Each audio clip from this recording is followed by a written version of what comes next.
మేము చేస్తున్న తప్పులేమనుంటే తీసుకురండి, సరిదిద్దుకుందాం, సవరించుకుందాం.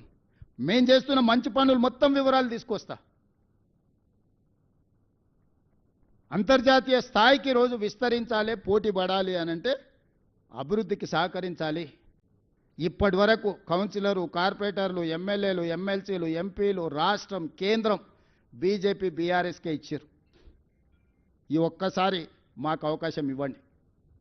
నవీన్ యాదవ్ యువకుడు, ఆ పిల్లగాడు అక్కడనే పుట్టిండు, అక్కడనే పెరిగిండు.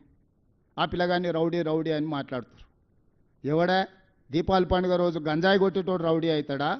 గల్లీల పేదోళ్ళకి అండగా నిలబట్టోడు రౌడీ అవుతాడా?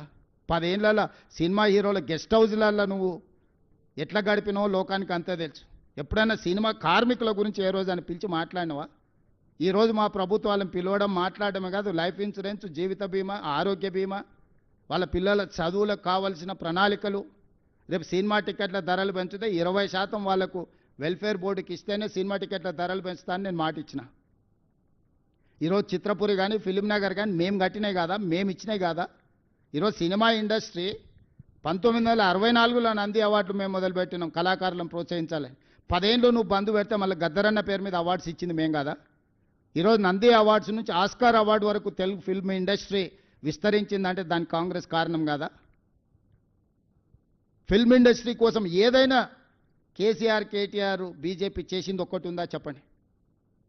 ఫిలిం నగర్ నుంచి, ఫిలిం నగర్ క్లబ్ నుంచి మొదలు పెడితే చిత్రపురి కాలనీ వరకు మేమే కదా చేసింది. కార్మికులను ఆదుకున్నది మేమే కదా. రేపటి వాళ్ళ భవిష్యత్తు ప్రణాళికలు. ఇప్పుడు బాలీవుడ్ వస్తుంది, రేపు హాలీవుడ్ను కూడా ఇక్కడ షూటింగ్లకు తెచ్చే బాధ్యత మేము తీసుకుంటాం. సినిమా పరిశ్రమను వాళ్ళని హక్కున పెట్టి చూసుకుంటాము. వాళ్ళ మంచి కోసమే కదా. నిఖత్ జరీన్, సిరాజ్కు డిఎస్పీ ఉద్యోగాలు ఎందుకు ఇచ్చినాం? క్రీడల్ని ప్రోత్సహించడానికి కదా. మొహమ్మద్ అజారుద్దీన్ ఈరోజు మంత్రిని చేస్తే కూడా మీకు కడుపుమంట.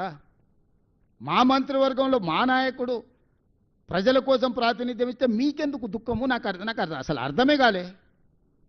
అసలు ఏంది వీళ్ళ ఆలోచన? భావదారిద్ర్యం ఏంది? దరిద్రపు కొట్టు ఆలోచనలు ఏంది? దుఃఖమేంది వీళ్ళది? మీ సమస్యలు కూడా పెండింగ్ ఉంటే నేను వచ్చినాకనే పరిష్కరించిన. మీకు నష్టం కోర్టు తీర్పు వల్ల జరిగింది. కానీ మీకు రాజశేఖర రెడ్డి గారు ఇచ్చిపోయిన ఇండ్ల పట్టాలు 10 ఏళ్ళు ఇవ్వకుండా పక్కన పెడితే నేనే కదా మీకు అందరికీ, మీ అందరితో భోజనం చేసి మీ అందరినీ మంచి చేయాలని ఒక అడుగు ముందుకు వేసినాం కదా. రేపు భవిష్యత్తులో కూడా మీకోసం ఏదైనా మంచి చేయాలని, ఎట్లా దాని నుంచి బయటపడాలని చూస్తున్నాం కదా. మీ మంచి కోసం కూడా ఆలోచన చేస్తలేమా? పెద్దలు శ్రీనివాసరెడ్డి గారిని మీ తరఫున పెట్టలేదా? ఎవరిని వదిలేసినా మీరు చెప్పండి. విద్యార్థులను వదిలేసినామా? నిరుద్యోగ యువకులను వదిలేసినామా? రైతులను వదిలేసినామా? మహిళలను వదిలేసినామా? పాత్రికేయ మిత్రులను వదిలేసినామా? రాష్ట్ర ప్రజలను వదిలేసినామా గాలికి? వాళ్ళలాగా రోజులో 18 గంటలు మీతోనే కూర్చొని పనిచేస్తున్నా కదా. నేను ఎక్కడికి పోయినా తాటి చెట్టు లెక్క పెరిగిండు కానీ తలకాయ మోకాళ్ళలో కూడా లేదు అన్నట్టు, దూడకున్న బుద్ధి కూడా లేదు, దూలం లెక్క పెరిగిండు అని వెనకడికోవడం అన్నాడు రేవంత్ రెడ్డి సచివాలయం వస్తున్నాడు. అసలు సిగ్గున్నదే మాట్లాడానికి? కమాండ్ కంట్రోల్ రూమ్ అయినా మా తాతదా? నా క్యాంప్ ఆఫీస్ కింద దాన్ని వాడుకుంటున్నా. రెగ్యులర్గా సచివాలయం నేను వచ్చి కూర్చొని సమస్యల మీద మాట్లాడుతున్నా. రోజులో 18 గంటలు ఎక్కడున్నా నా జీవితంలో కానీ, నా విధానంలో కానీ, నా నిర్ణయాలలో కానీ ప్రతిపక్షంలో ఉన్నప్పటికి ఇప్పటికి ఏమైనా మార్పు వచ్చిందా? మీ అందరితో వ్యవహరించే శైలి కానీ వాళ్ళలాగా ఏమన్నా దుర్మార్గంగా ఎప్పుడైనా వ్యవహరించినా? అసలు నా పోలికేంది? నా గురించి మాట్లాడేది హరీష్ రావు? నువ్వు ఎప్పుడైనా అద్దంలో చూసుకో నా గురించి మాట్లాడే ముందు. నాదేముంది? సాదా సీదా జీవితము. నేనేం గవర్నమెంట్ ఢిల్లీకి పోయినా కూడా జనరల్ ఫ్లైట్లో పోతా. నేను మీలాక ప్రత్యేక విమానాలు, మీ దేవుళ్ళ మొక్కులు కూడా ప్రభుత్వం సొమ్ములతోని. కనకదుర్గ ముక్కు పుడకానంటే ప్రభుత్వం సొమ్మే. వెంకటేశ్వర స్వామి తిరుమల తిరుపతి కొండ మీద దేవుడికి ఇస్తే ప్రభుత్వం సొమ్మే. చివరికి యాదగిరిగుట్ట టెంపుల్ నిర్మాణంలో అవినీతే. దేంట్లో మీరు వదిలింది? కోవిడ్ టైంలో ఎన్ని డొనేషన్స్ను మీరు దిగమింగినరు? కోవిడ్ను కూడా వదలలేదు ప్రజలకు సేవ చేయాల్సిన సమయంలో. మీకు మాకు పోలికేందయ్యా? పొంతనేంది? ఇప్పుడు కూడా 3 సార్లు ఇచ్చిండ్రు జూబ్లీహిల్స్ వాళ్ళకే. ఏం చేసిండ్రు?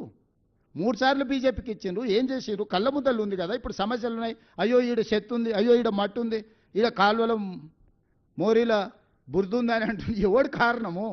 అసలు సిగ్గాను ఉండాలి. అందుకే చెప్పిన ఆ చెత్తకుండి దగ్గర ఓ రోజు కట్టేసేయారు, కట్టేస్తే గొలుసు పెట్టి కట్టేస్తే తెలుస్తుంది, జ్ఞానోదయం కలుగుద్దేమో అట్లనా అని.